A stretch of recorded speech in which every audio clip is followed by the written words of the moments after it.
Do you miss not being able to walk amongst the trees, sit on the grass, hear the birds, and just smell the outside? It is so good for mental well-being. But is it another thing you have to give up? Or let's explore how you can create this nature experience in your home. Outside, we use all our senses. So inside, we need to do the same to create a rich and immersive experience. And the joy of our senses is that the brain is actually not very critical and it responds to stimuli as if they were real. Have you ever been scared in a movie? It's that sort of effect. And if one of your senses isn't working too well, then you can use the other senses to create the experience. And these ideas do not take much energy. Let's start with smell. Essential oils are a fantastic way to fill your home with the sense of nature. And they take just a few seconds to set up, whether it's using an oil diffuser or a few drops and balls of cotton wool around your bed or couch, or you can put drops in water and spritz the air. And you can get common oils such as eucalyptus, that grand smell of the Australian bush, lavender for relaxation, or energizing citrus from your supermarket. If you want a more tailored experience, you can get oils such as sandalwood and forest pine and special blends easily online. Now let's talk about the visual indoor plants. Not the old, sad, neglected ones, but a variety of low maintenance plants that you want to look at and are pretty much indestructible. A little warning, if you have pets that tend to eat plants, just check the ones you have aren't poisonous or put them out of reach. And if you have a cat, all lilies are dangerous. For greenery, consider snake plant or the monstera, as its name suggests, has very large leaves. Include flowering plants as well. Not only do they add colour, but they add some extra interest watching the buds develop and then bloom. Easy care options are bromeliads, cyclamens, always magnificent orchids, and for something different, Christmas cactus. It's about having fun and not taking them too seriously. I tend to get whatever is discounted at the supermarket or the garden centre,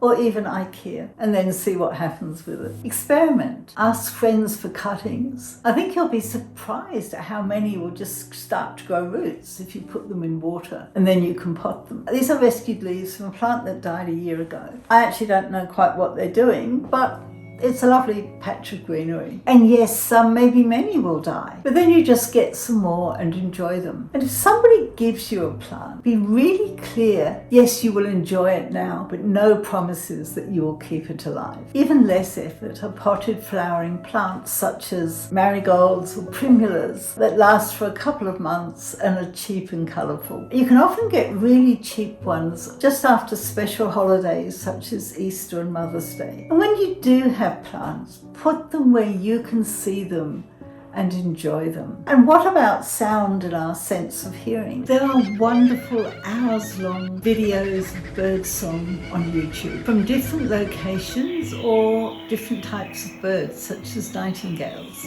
But if birds are not your thing, there's the sound of forest streams, the sort of babbling brook, or the complete sound of a forest or a meadow, or the ocean waves. There are also long YouTube videos of different weather experiences, such as rain and thunderstorms. And if you prefer live sounds, try the live cams, particularly of Africa. And this brings us back to visuals. And you can look at live cams and long videos of botanical gardens, or even take a virtual walk in the Hawaii Botanical Gardens, or just stop the video at a nice scene and enjoy it. What about our sense of touch? One way is to bring the outside inside directly through an open window, where you can feel the sun on your skin or the wind, the difference in the real temperature, the heat, the cold, and even the rain if you want to put your hand out. Another tactile experience is be starting a small herb garden on a sunny windowsill with herbs like basil or mint. You can buy already potted herbs, all you have to do is harvest. But if you've got a little bit more energy, maybe think of getting that additional tactile experience and planting the seeds in some earth and watering them and slowly growing them. And then get that wonderful experience when you put them in your food or on top of your food, or even make tea,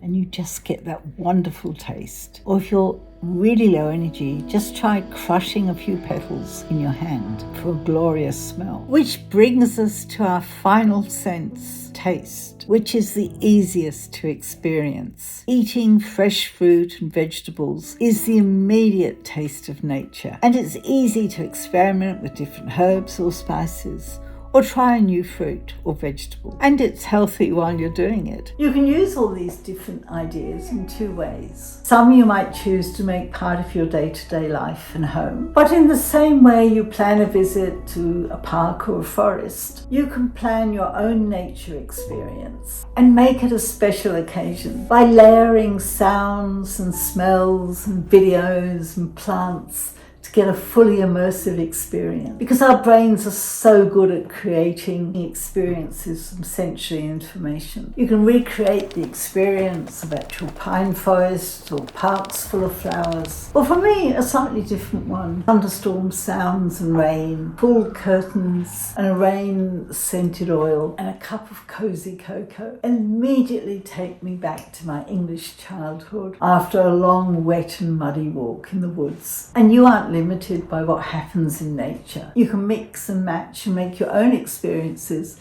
that are not bound by geography. But nature offers us so much more than experiences, wonderful though they are. Nature is all about living and surviving. If you're struggling with chronic illness, and it's very much just putting one foot in front of the other, nature and the way it survives offers you inspiration that you can have in your own home. Simply the way that plants produce flowers, or cuttings that produce roots and grow into plants, gives an immense sense of life and moving forward. Whilst it's really inspirational to see a neglected plant come back to life and start to thrive, and watching discarded carrot or turnip tops develop new leaves when planted again. And talking about inspiration and looking forward, we must talk about bulbs, a very old English tradition. If you plant bulbs such as daffodils or hyacinths in early winter in little pots and leave them inside in the dark, when they start to shoot in about 3 months, move them to the light and they produce glorious spring flowers with wonderful scents when it's still cold and wintry. There's something special and inspirational seeing new life in the middle of winter, and watching and checking for the shoots is fun. I've talked about some of the ways in which you can immediately start to create your own indoor nature experiences. Why don't you